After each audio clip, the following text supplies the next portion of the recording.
Mise au point d'une emboîture contact. Donc c'est la deuxième. La première, je l'ai fait moi-même. L'emboîture contact pour faire du VTT. Donc là aujourd'hui, c'est le troisième jour. Les 2 premiers jours, j'ai essayé de la mettre le plus longtemps possible pour tirer une analyse. Donc l'analyse que j'ai tirée de cette emboîture contact, il y avait donc des améliorations à faire. Alors je sais que dans le monde du vélo, on va me dire, ouais, emboîture contact, emboîture silicone, j'en ai, je peux en parler, j'en ai une.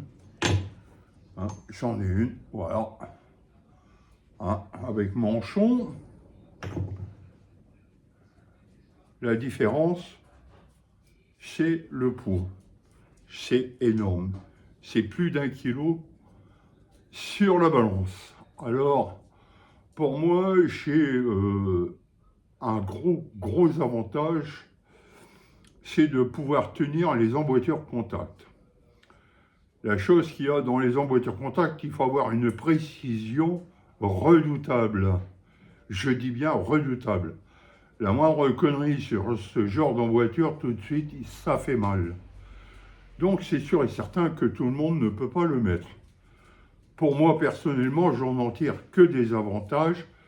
Pour la bonne et simple raison, je comprime mes tendons, je tends mes tendons, ça fait gonfler le mognon et ça fait tenir la prothèse. L'avantage, là, c'est en plastique. Quand c'est en carbone, c'est encore plus léger. Donc, c'est un gros avantage. L'inconvénient, c'est qu'il faut vraiment trouver le bon prothésiste qui est à l'écoute et qui est capable de transcrire toutes les informations que vous pouvez lui donner. Coucou, merci Monsieur Brognard. Bon, donc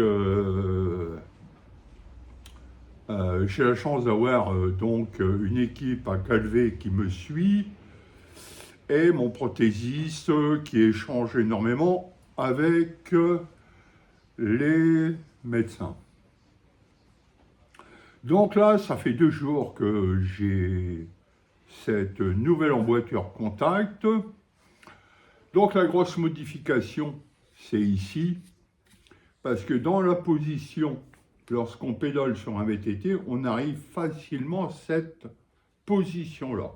Donc ça, dans la marche, c'est bon.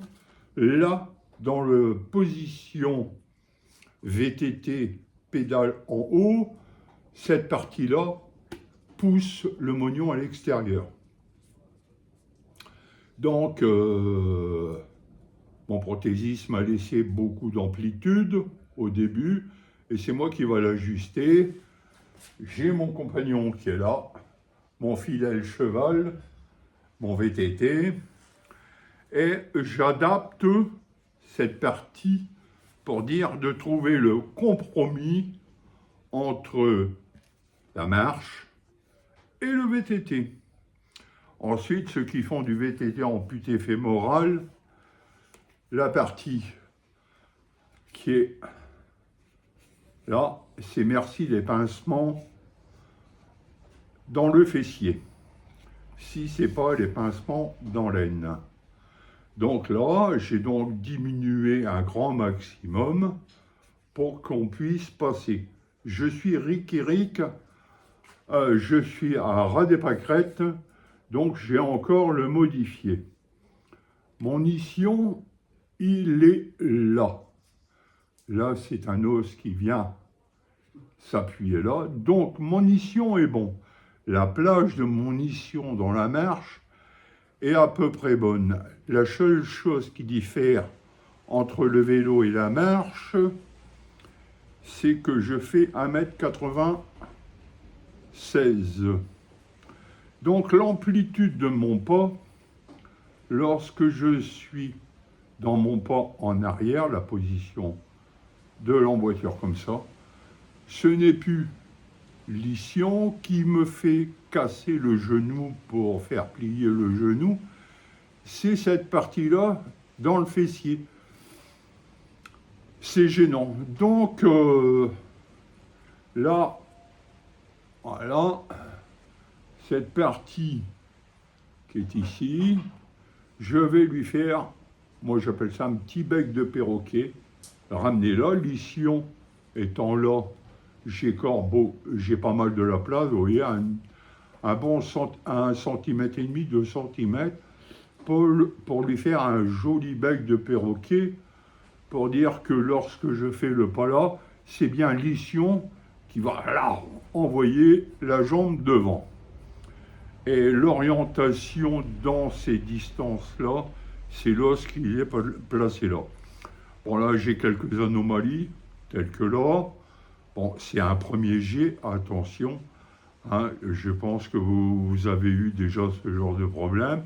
Premier jet, il y a toujours une amélioration. Donc là, j'ai une bosse là. Bon, il y a, au bout d'un moment, l'air se met, puis ça donne un mauvais rendu dans la marche. Et là, je dois lui apporter une protection, parce que donc, dans la marche, l'os, il est comprimé avec les chairs pour être claqué. L'os, il est claqué de ce côté-là, hein, de ce côté-là, ici. Donc, tous les chairs vont claquer l'os de ce côté-là. Dans la marche, on fonctionne, donc il n'y a aucun problème. Dans le vélo, là par contre, l'os va venir appuyer. Oui, je me sers de ma prothèse pour pédaler. Le but, pour faire du vélo, c'est déjà une rééducation pulmonaire parce que j'ai un problème de poumon. Et le deuxième gros avantage de faire ce genre de choses, c'est de garder un moignon assez vivace, costaud.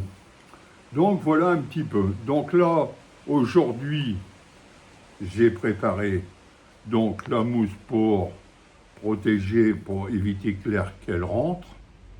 En même temps, me faire un genre de petite talonnette lorsque je vais appuyer sur la pédale. L'os vient ici, dans cette partie-là, hein, et ça a tendance à faire mal au bout d'1 heure à 2 heures de vélo. Ça commence sérieusement à faire mal. Donc voilà, une prothèse contact, premier jet. Donc je vais reprendre un petit peu. Donc, ah oui, j'ai peut-être pas dit, cette partie qui est là, elle est intéressante lorsqu'on tend les tendons de son moignon. Il faut que ça soit vraiment une belle courbure, à un niveau vraiment précis, parce que il y a à peu près 3 ou 4 tendons qui sont là.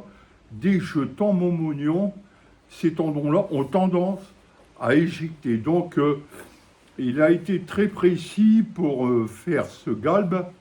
Et voilà. Alors, on le voit. Hein, pour pas que ça me gêne dans la compression de mon moignon. Voilà. Là, c'est surtout la partie de mon os. Donc, ça, normalement, c'est rentrant. Je sais que c'est rentrant. J'aime pas trop, c'est-à-dire que pour moi, dans mes activités, j'aime bien qu'il soit vraiment bien droit pour, hop, lorsque je mets ma jambe dans ce domaine avec un angle comme ça, si c'est rentrant, ça va me gêner. Donc cette partie-là me sert dans des activités de VTT pour me rattraper et tout. Donc on le voit, c'est bien épais, le prothésiste a bien compris mon souhait d'avoir une puissance de ce côté-là. lorsque c'est un peu hard dans le vélo.